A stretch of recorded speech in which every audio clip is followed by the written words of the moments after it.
Oke, assalamualaikum warahmatullahi taala wabarakatuh. Kita akan mereaksi ya Monik yang bikin ini orang emang gak ada pri kemanusiaan dan pri keadilan.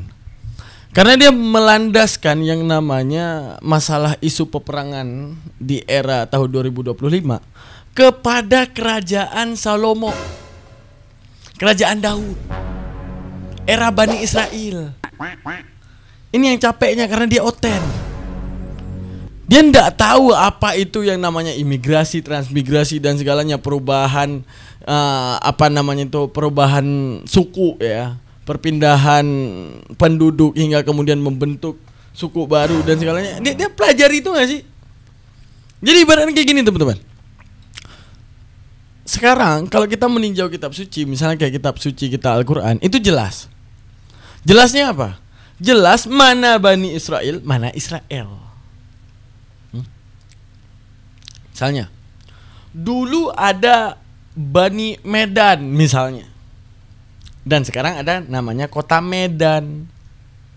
Terus Bani Medan masuk ke kota Medan mengklaim tanah itu milik mereka. Misalnya dalam sejarah ya, sejarah dunia mencatatkan ada Bani Medan ya, misalnya Bani Medan. Nah, dan sekarang Bani Medan itu minoritas di kota Medan yang banyaknya Cina misalnya kan, Cina jual beling. Tiba-tiba Bani Medan mengklaim di atas nubuatan kitab suci bahwa Medan itu punya mereka.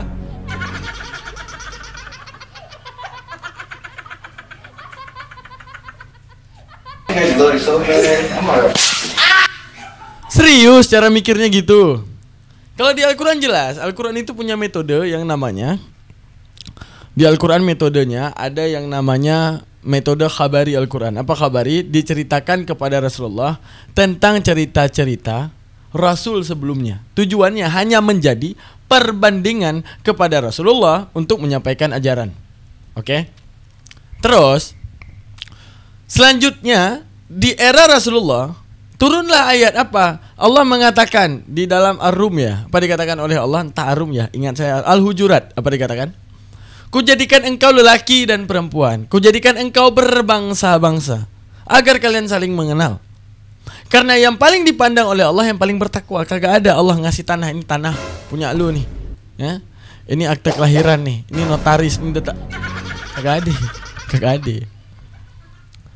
Kalau Al-Quran jelas mengatakan bahwa Bani Israel merupakan bangsa pilihan Allah bukan karena soleh, karena bandal.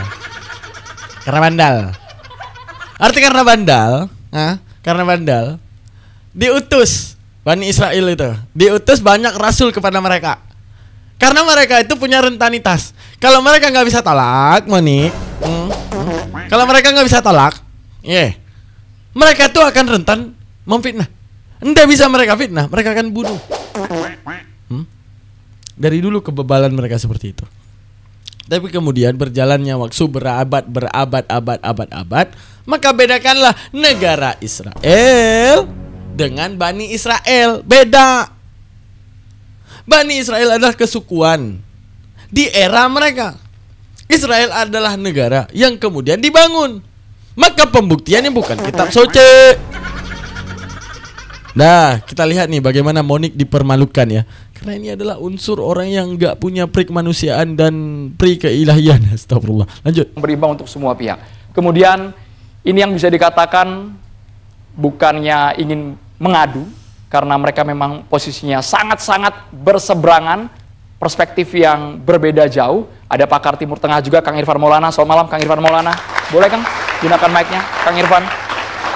Terima kasih. Kang Irfan selalu bersuara dalam 1-2 bulan ini mengenai isu perang. Kemudian ada juga Muhammad Hussein Gaza, jurnalis aktivis kemanusiaan pro Gaza. Assalamualaikum semua. Waalaikumsalam Mas Hussein, mantap. Kemarin kami surga cukup miris antum, dan juga viral di media sosial ketika Mas Hussein Gaza sama Mbak Monik, itu gambarnya Mbak Monik merapat ke Mas Hussein Gaza sepertinya Mas Hussein Gaza betul-betul tidak mau melihat sosok Mbak Monik, tapi malam hari ini bersedia hadir dalam satu meja catatan demokrasi. Terima kasih Mas Hussein Gaza. Saya tahu wajar dalam satu debat Mas Hussein Gaza itu mencuekin Monik. Karena apa? Ya gini ya teman-teman ya. Yang wajar dilihat oleh manusia ya adalah manusia, antar manusia. Kalau sifat kekejaman dari binatang apa ini tengok, dicuekin aja. Karena yang namanya binatang tidak dimiliki yang namanya kesadaran terhadap fungsi otak. Maka hukum moralitas itu tidak akan muncul pada binatang. Misalnya, kalian mau bilang, misalnya kayak seperti singa, ya, memakan usus dalam dari rusa. Saat rusa itu hidup-hidup. Jadi salah enggak? Hah? Kita akan mengatakan kekejaman enggak? Kezaliman enggak? Enggak. Karena rentanitas, mereka punya otak tapi tak punya yang namanya kesadaran terhadap fungsi otak. Sehingga tidak ada moralitas yang mengekang singa untuk harus membunuh dulu rusa secara baik. Nggak ada. Karena tidak ada kekangan terhadap binatang terhadap hukum moralitas. Makanya binatang dipandang ya B aja, bagi manusia ya santai aja. Kenapa? Nggak ada kekangan moralitas. Tapi manusia ketika diberikan kesadaran moralitas, kesadaran terhadap fungsi otak, maka muncullah moralitas. Maka muncullah fungsional otak terhadap baik dan buruk. Ini baik, ini buruk, ini tidak, dan ini harus ditinggalkan. Maka ketika Monik di dalam perdebatannya dengan Mas Hussein Gaza membela Israel, membela aksi keji Israel, itu menunjukkan bahwa apa beda dia sama binatang yang memandang satu kekejaman yaitu satu hal yang wajar. Kalau binatangnya hal wajar ya teman-teman ya. Kenapa menjadi hal yang wajar? Karena di dalam dunia kebinatangan yaitu bertahan hidup. Secara aspek kebinatangan yaitu mereka bertahan hidup ya. Mereka bertahan hidup ya, itu wajar bisa terjadi dalam kebinatangan. Dan tidak ada yang namanya nanti monyet gugat singa, kenapa kamu menjadi orang yang kejam. Nggak ada. Kenapa nggak ada gugat-gugatan di antara binatang? Ya karena tidak adanya yang namanya kesadaran terhadap otak, terhadap hal yang dilakukan itu adalah keji. Bahkan kekejian itu tidak terpandang di dalam dunia binatang. Maka keputusannya bagi Monik yang memandang kekejaman merupakan hal yang keharusan, maka kesimpulannya dia adalah bina apa? Binatang. Kita lanjutkan. Saya tahu persis alasannya apa, karena Mas Hussein Gaza pernah di sana melihat langsung bagaimana tragedi perang itu terjadi. Pasti ada rasa yang begitu sakit yang dia rasakan. Kenapa ada orang Indonesia yang pro Israel? Mungkin itu yang disuarakan oleh Mas Hussein Gaza. Benar, Kami juga menghadirkan Ibu Susi Sudarman, pengamat politik luar negeri dari Universitas Indonesia. Bu Susi, sehat Bu? Terima kasih banyak. Terima kasih banyak Bu Susi. Dan ini dia wajah baru di Catatan Demokrasi. Terima kasih banyak yang viral di media sosial. Kami melihat Pendeta semua Marcel. isu rasanya ditanggapi oleh pendeta yang menenangkan semua pihak, yang juga tidak memandang satu agama saja. Pendeta Marcel Sairang, malam. Halo, Pendeta Marcel. Selamat malam Pendeta Marcel. Kami juga menghadirkan dari Kementerian Luar Negeri ada Kepala Pusat Strategi Kebijakan Kawasan Asia Pasifik dan juga Afrika, Bapak Fat Nabil Ahmad Mulacela. Pak Nabil, Assalamualaikum, langsung dari Surabaya, Jawa Timur. Pak Nabil bergabung. Waalaikumsalam, jauh kali yang di Aceh Sudah nih. terdengar Di jelas, Aceh, Pak, ya. suara kami. Selamat malam. Selamat malam Pak. Sebenarnya Mari kami kita ada bantai mengundang selebritas yang kemarin sempat ingin memberikan bantuan ke Gaza, Wanda Hamidah, tapi kami juga cukup kaget dengan cuitan, postingan Mbak Wanda Hamidah. Saya sebutkan saja postingannya, ia nggak rela katanya, satu meja sama Monique Rickers. Saya kaget, saya betul-betul kaget. Maaf ya. Saya kaget, apakah punya dendam pribadi secara personal? Nggak usah senyum, sampai ada nggak kalimat jelek. darah mendidih, Mas. Kesel Sorry, banget. saya tidak sudi datang ke Catatan Demokrasi. Tunggu teman-teman, when Monik senyum manis nggak? Nggak jauh beda kok sama binatang yang melakukan kekejaman. Dan bagi binatang yang melakukan kekejaman wajar. Maka kau saat menyangka kekejaman itu merupakan hal yang wajar, nggak jauh beda kau sama mereka. Ya, karena kau tidak diberikan kesadaran terhadap fungsi otak, terhadap fungsi moralitas manusia untuk memandang sebuah kekejaman. Kau senyum kau jelek kau, woi. Ahlun nar. Masya Allah. Mana? Tadi muka Monik di mana ya? Coba ya aku cari. Ntar. Emang Monik ini harus kita kasih pelajaran. Ya, ajar bang. Harban Nabi. Bagus bang.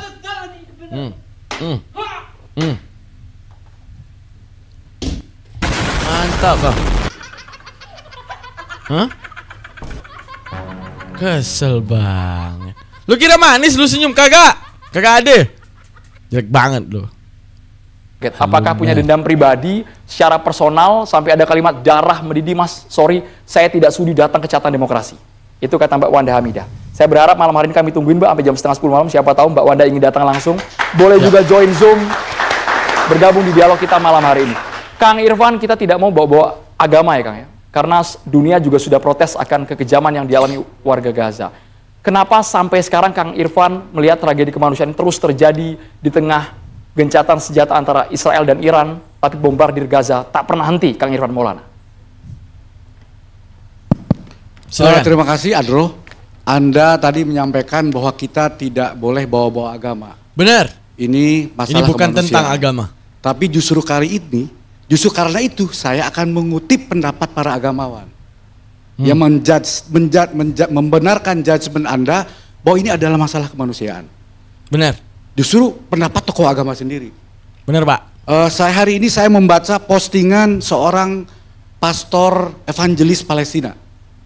Beliau ini pernah diwawancara oleh TV One ya, beberapa waktu yang lalu ketika awal-awal perang Gaza. Namanya Pastor Munter Ishak. Beliau terkenal dengan statement dia bahwa kami umat Kristiani Palestina bagian dari perjuangan bangsa Palestina menuntut kemerdekaan Palestina.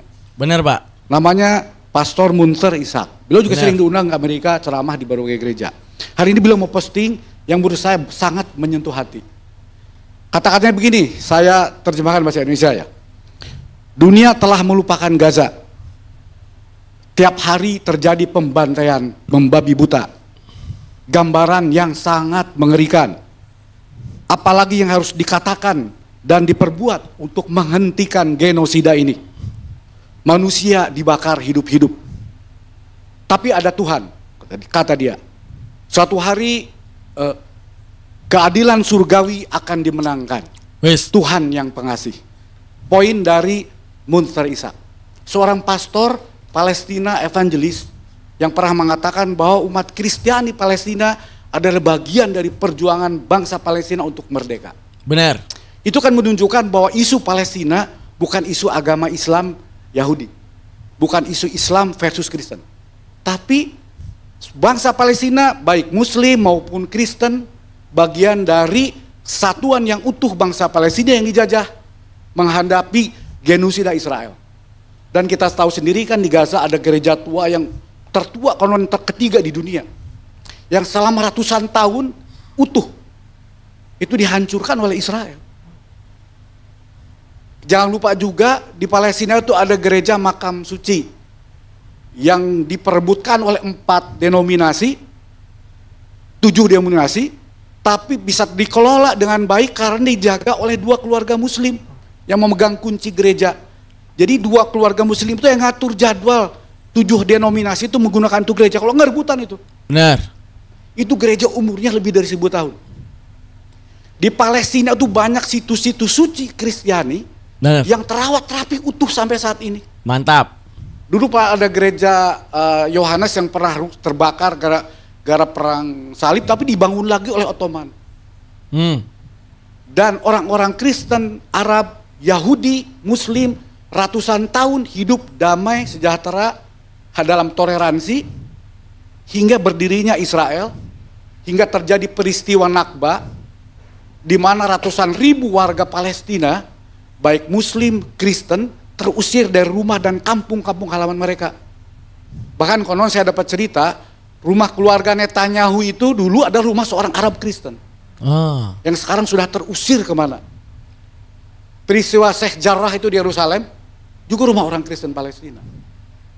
Kita juga tahu ada Hanan Asrawi, juru runding PLO, seorang Kristen Palestina. Kita juga tahu Suha Tawil, istri Arafat, juga seorang Kristen Palestina. Kita juga tahu seorang Edward Said, intelektual Palestina, itu seorang Kristen. Jadi kekristenan di Palestina dan di Timur Tengah itu umurnya 2000 tahun. Orang Arab Kristen itu adalah orang-orang yang pertama memeluk Kristen sebelum orang Eropa. Setelah peristiwa penghancuran Bait Suci, sebagian orang Yahudi Exodus, itu wilayah Palestina, Yerusalem itu dihuni oleh orang-orang Arab yang convert menjadi Kristen. Itu jangan lupa, jangan sampai sejarah lupa. Tapi Kang Irfan, bukti di Indonesia banyak. Kemarin baru-baru kemarin ada seorang remaja sedang ikut pemilihan karena dia menyuarakan pro dengan Israel, membentangkan bendera Ya. di lokasinya, kemudian dia dieliminasi Miss Indonesia. Itu contoh kasus, itu menurut saya agak terenyuh ya. Karena saya ingat begini, Pak Adro. Saya ingat tahun 2012 atau 2013, saya terima undangan dari PGI, Persekutuan Gereja-Gereja Indonesia, yang di Salemba itu. Ya. Undangan itu yang menandatangani mendiang Sabam Sirait, seorang tokoh Kristen Parkindo, terkenal, seorang legend lah di kalangan umat Kristiani, seorang politisi juga. Levelnya seorang negarawan lah, mewakili umat Kristiani. Undangannya apa? Undangan doa renungan untuk bangsa Palestina. Di situ pembicaranya adalah Duta Besar Palestina, Ribi Awad. Tapi itu mungkin undangan yang terakhir yang saya terima. Setelah itu saya tidak tahu apakah masih ada momen-momen semacam itu. Itu satu. Ya. Oke teman-teman, meninjau daripada perkataan daripada Bapak tadi bahwa Palestina ini berjuang tanpa ada dukungan, itu merujuk daripada hadis yang diriwayatkan oleh Muawiyah bin Abi Sufyan, diambilkan daripada perkataan Rasulullah. Rasulullah mengatakan bahwa ada satu bangsa yang mereka itu kemudian diperangi. Orang yang memusuhinya tak mampu melenyapkannya, dan bahkan ketika mereka tak didukung pun mereka tidak akan mampu untuk dilenyapkan. Mereka yang berjuang demi haknya, mereka yang berjuang demi daulah negaranya, mereka yang berjuang demi agamanya. Sekalipun ada musuh dan teman ataupun sekutu tak kunjung mendukung, mereka akan terus tak bisa dilenyapkan. Sampai datang kata Allah, urusan daripada Allah, artinya pertolongan daripada Allah. Apa pertolongan daripada Allah? Sekarang begitu banyak ketika orang sudah memulai membuka diri. Sekarang kita meninjau dari awal-awal konflik besar di antara Palestina dan Gaza. Konflik besar di antara Palestina dan Gaza, teman-teman. Di situ yang harus kita cerna pertama, bahwa awal-awalnya Kristen pasti mendukung Israel di awal-awal, sebelum wujud daripada kesadaran kemanusiaan itu muncul. Tapi mereka mendukung Israel karena apa? Israel itu telah dinubuatkan dalam kitab mereka. Itulah gabrulnya mereka, mengaitkan kisah berabad-abad yang lalu kepada kisah sekarang, di mana sekarang ini modernitas. Maka terbangun sebuah negara itu bukan karena nubuatan kitab suci, agar tapi pembuktian apa? Pembuktian keabsahan negara tersebut, negara pendukungnya, berapa negara yang menyetujui, peta terawal, kapan diabsahkan, mata uangnya dan segalanya. Untuk sekarang kagak ada nubuatan-nubuatan kitab suci. Nah, tapi kalau oten-oten memang kayak gitu jalan pikirannya, nggak bisa kita ubah. Memang agak gabrul. Nah, setelah itu kemudian kata Rasulullah bahwa mereka itu nanti akan datang urusan Allah. Apa urusan Allah? Bahwa nanti kemudian orang yang tadi mendukung berpihak kepada hal yang lain. Apa? Ketika meneliti, ini bukan tentang agama, ini bukan tentang nubuatan, tapi ini tentang kemanusiaan. Misalnya, beberapa tokoh-tokoh terkait daripada umat Kristiani yang dibawa oleh Bapak tadi menunjukkan apa? Bahwa Kristiani ini paham, ini bukan tentang proyek keagamaan, ini bukan tentang membela tanah dan mengambil tanah Palestina demi Israel dengan tujuan apa? Dengan tujuan wajar, tapi ini kepada sesuatu yang tak wajar. Makanya kemudian oknum-oknum mulai Allah sadarkan, mau dia daripada pihak menyembah Allah ataupun tidak menyembah Allah, kemudian mereka akan sadar, kecuali Monik si tai, kecuali Monik. Nah, untuk menunjukkan apa? GBI mengadakan acara, ya, acara yang itu mayoritas Kristen, yaitu mendoakan kemerdekaan Palestina.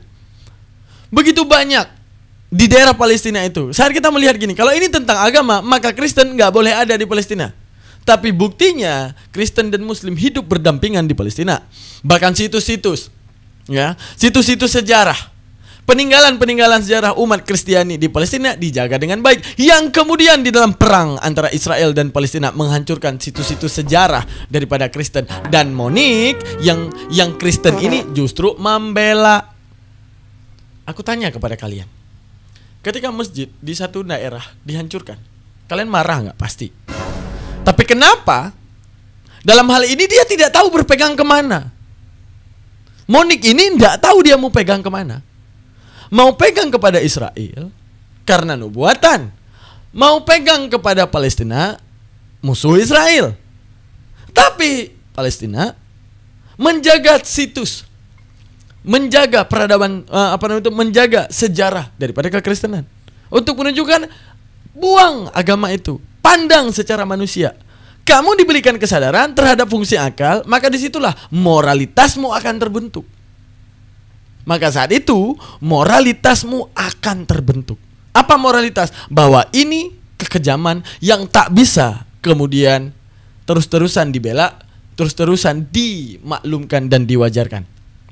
Maka saat kita melihat awal-awal daripada berdirinya konflik Israel dan Palestina, disitulah dari awal mulanya konflik. Di situ adanya penilaian bahwa Kristen, wah mantap, God bless Israel, early game. Tapi hingga kemudian melihat ternyata ada banyak pelanggaran-pelanggaran perang yang dibuat oleh Israel. Itulah yang membuka hati. Itulah yang membuka hati dari agama manapun, baik dia tidak bertuhan sekalipun, bahwa ini terpandang dalam hal kemanusiaan yang wajib dibela. Demikian teman-teman. Dan begitu juga ada politik-politik besar yang mungkin akan terjadi. Apa politik besar? Di mana negara Arab itu terkenal dengan kemajuannya. Timur Tengah mulai sangat maju, penghasilannya mulai besar. Maka Eropa ataupun negara-negara seperti Amerika yang pengen menguasai seluruh dunia, mungkin punya tujuan bagaimana cara menaklukkan Timur Tengah, yaitu dengan satu, membangun anteknya yang dibela penuh dan disokong penuh untuk menghancurkan Timur Tengah, yaitu Israel. Karena apa? Mereka sadar dan tidak mampu untuk melawan Timur Tengah, karena mereka bangsa Eropa, bangsa Amerika. Tapi caranya bangun politik adu domba di antara Timur Tengah itu sendiri. Itu kelicikan yang kemudian kita harus meneliti hal tersebut. Oke, kita lihat tanggapan daripada Monik si Ancek. Ya, kita lihat tanggapan daripada Monik. Kira-kira mau ngomong apa sih Monik? Let's go. Sepakat. Karena dari kemarin kita dialog, kalau Mbak Monik tarik sejarah, sepertinya posisi Mbak Monik jelas ya Mbak ya. Tetap berada di posisinya Israel. Tidak menyalahkan Israel sama sekali. Yang kita tangkap dari kemarin-kemarin dialog dengan Mbak Monik. Oke. Terima kasih untuk kesempatannya. Nggak ada terima kasih kau. Untuk kesekian kalinya. Persis. Gitu ya, catatan demokrasi. Ya, jadi kalau ditanya sikap saya tentu saja saya menolak kekerasan dan terorisme. Bacot. Kita berbicara tentang Gaza. Tapi berbicara tentang kemanusiaan di Gaza. Tapi kemanusiaan itu jangan pilih-pilih. Di Gaza saat ini masih ada 50 sandera, 26 tewas, 24 masih hidup. Sampai hari ini sejak 7 Oktober 2023, 634 hari lebih. Jika kita peduli pada kemanusiaan, apakah pernah di Indonesia menyuarakan untuk membebaskan sandera? Sandera ini Sandra Palestina berapa doang? Sandra orang Palestina, tengok yang ada di Israel. Yang ada di Palestina cuma segelintir orang Israel. Yang ada di Israel ribuan orang Palestina. Kan goblok kalau cara berpikir. ketahuan dalam keadaan tidak diketahui apakah dia sakit, Bacot. dia lapar, kondisinya di rumah atau di terowongan. Tidak ada yang tahu. Beda dengan tahanan, beda dengan napi teroris. Napi teroris bisa dikunjungi. Gaza, kita sering sekali berbicara tentang kemanusiaan Gaza. Tetapi kemanusiaan di Gaza selalu dibangun atas dasar menolak Israel sebagai sebuah negara atau atas dasar kebencian terhadap Israel. Ketika bukan menolak Israel. Waduh, kesel banget. Allahu Akbar.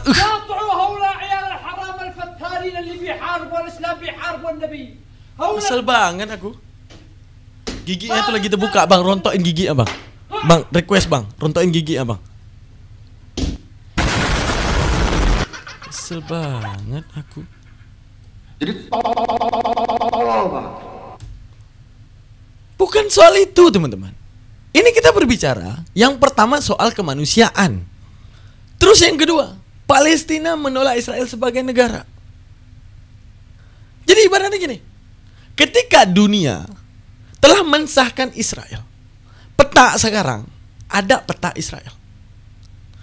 Ibaratnya, walaupun daripada kaum publik Palestina tidak mengakui, saya tidak mengakui ada Israel. Ya udah, a judgment doang. Jadi ibaratnya anggaplah sebagai anak kecil yang tidak bisa menerima abangnya dibeliin sepeda. Oke, masalahnya itu orang masyarakat bisa nggak menghilangkan Israel daripada peta? Enggak kan? Jadi ngapain digubris? Masalahnya yang harus ditinjau fundamentalnya itu yang nyerang pertama. Jadi ini adalah kemunafikan dan framing doang, bahwa Palestina tidak setuju dengan adanya Israel.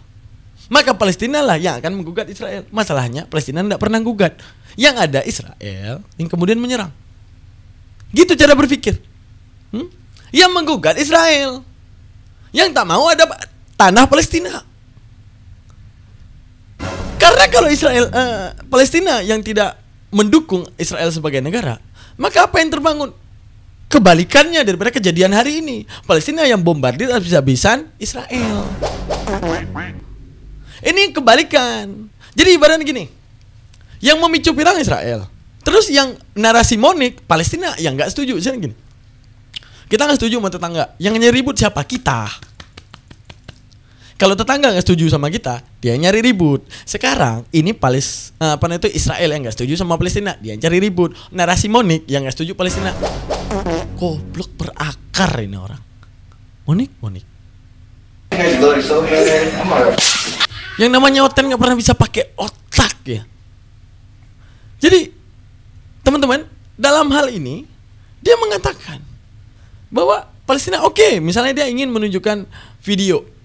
Anak-anak Palestina bilang Israel, no Israel, apa itu Israel, enggak tahu mereka tentang Israel. Wajar, namanya juga anak-anak masyarakat. Masalahnya ada nggak dilakukan gerakan separatis anti Israel? Misalnya orang Gaza datang perang campak bom ke Israel. Artinya apa? Memberikan gerakan-gerakan separatis di awal. Nggak ada, cuma omong kayak anak-anak nggak setuju. Anak-anak nggak setuju si abang dapat sepeda Fitnah abangnya bilang nggak ada, abang aku nggak pernah dapat sepeda. Ya masalahnya udah dikasih sepeda. Jangan kamu bodoh ya. Kenapa? Tuh buktinya abang kamu dibeliin sepeda karena dia pinter, makanya dibeliin sepeda sama emak. Hah? Oh, enggak, mana ada, nggak pernah abang aku dibeliin sepeda. Iya, sepedanya udah dibeli. Paham? Jadi udahlah, Monik, nggak tahu bilang aku Monik. Stres aku dengar kau. Kita lanjutin dulu. Si Monik teh kucing nih. 7 Oktober serangan teror terjadi pada Israel. Posisi Gaza apakah dijajah oleh Israel? Tidak loh, Bang Andro. Israel sudah keluar dari Gaza pada tahun 2005. Artinya, alasannya apa? Ibu, ketika terjadi serangan teror masuk ke Gaza, dari Gaza masuk ke Israel menewaskan 1.200 orang, menyandra 253 orang. Apa alasannya? Ternyata kalau kita lihat di piagam Hamas, Hamas memang tidak menghendaki adanya negara Israel. Saya bacanya gampang dari albalat.co. Nah, penulisnya adalah Faisal Assegaf yang sering menjadi tamu di TV One ini. Dia menyatakan bahwa Hamas tidak mau untuk mengakui adanya negara Israel. Sekarang begini, kalau satu kelompok organisasi tidak mau mengakui entitas Yahudi, orang Yahudi mau tinggal di mana? Padahal secara sejarah kita tahu Israel itu adalah yang di situ kagak Yahudi semua, Monik. Yahudi mau tinggal di mana? Di Indonesia ada nggak Yahudi? Ada. Diterima nggak? Diterima. Ada itu sinagog Yahudi. Ini berbicara tentang kemanusiaan. Kagak ada Yahudi-Yahudian. Mau Yahudi dimanapun selama dia baik diterima orang. Yahudi mau tinggal di mana? Ya bodo amat. Jadi gimana nih? Berbicara tentang tinggal. Berbicara tentang tinggal. Ini aku bilang ya. Ini aku bilang kepada kalian. Ini gimana otak cara berpikir ini orang? Contoh ya. Contoh. Palestina punya rentanitas membela setiap agama yang ada di Palestina. Itu Palestina. Titus ataupun situs-situs suci umat Kristiani dijaga. Bahkan gereja tertua dijaga yang kemudian dibom oleh Israel. Oke, dijaga. Umat-umat Kristiani dijaga. Umat Yahudi sekalipun yang ada di Palestina dijaga. Sekarang masalah nggak? Ini Yahudi nih, Israel nih Palestina nih. Ternyata Bismillahirrahmanirrahim, ternyata Allah menangkan Palestina dan tanah Israel jadi milik Palestina. Diusir nggak? Enggak. Masyarakatnya kayak biasa, paling cuma ganti KTP dari tadi Israel jadinya Palestina. Gitu doang. Beda negara, kejadiannya sama. Paham nggak maksudnya? Mau mereka itu mayoritas Yahudi. Kayak contoh kita gini, mayoritas Indonesia. Apa mayoritas Indonesia? Islam. Bali Hindu. Pernah nggak kita tanya orang Hindu tinggal di mana? Di Indonesia mayoritas Muslim. Kagak ada gitu, Monik. Ya Hindu, ya udah wilayah mereka. Pernah nggak digugat? Nggak ada. Nggak ada. Silakan Bali dengan mayoritasnya, selesai. Tinggal di mana? Ya Indonesia doang. Kayak tadi wilayah Palestina, ternyata udah Palestina semua, menang Palestina. Oke. Yahudi diusir. Kagak ada. Mereka tunduk di bawah pemerintahan Palestina, selesai. Ibadah Yahudi. Mereka jadi Yahudi, selesai. Aman kan? Ya kan? Selanjutnya, kebalikannya, andaikan yang menang Israel. Nah, ini yang jadi masalah. Di mana mereka punya dendam kesumat terhadap Palestina. Bangsa numpang yang kemudian menjajah. Itulah. Waduh, Monik, otak lo nggak bener, otak lo, Monik. Enggak bener otak lo, Monik. Bentar lagi dihajar Mas Husein lo. Negara yang dilahirkan kembali. Dahulu dia adalah kerajaan Israel. Rajanya siapa? Daud. Nah, udah nggak bener. Udah masuk ke kitab suci dia. Oke, kita reaksi di part kedua ya. Udah 30 menit, biar nggak panjang videonya. Terima kasih banyak. Jangan lupa subscribe, like, dan komen. Kita reaksi di part kedua, teman-teman. Oke. Jangan lupa subscribe, like, dan komen. Untuk Monik ya, ini tepat sasaran nggak? Tepat lah, kena di kuping ya. Kasihlah sekali lagi. Hajar bang. Nak tai nih. Muncungnya runcing banget nih. Wanita mana ini ya? Sundal memang. Hajar bang. Bagus bang. Mantap.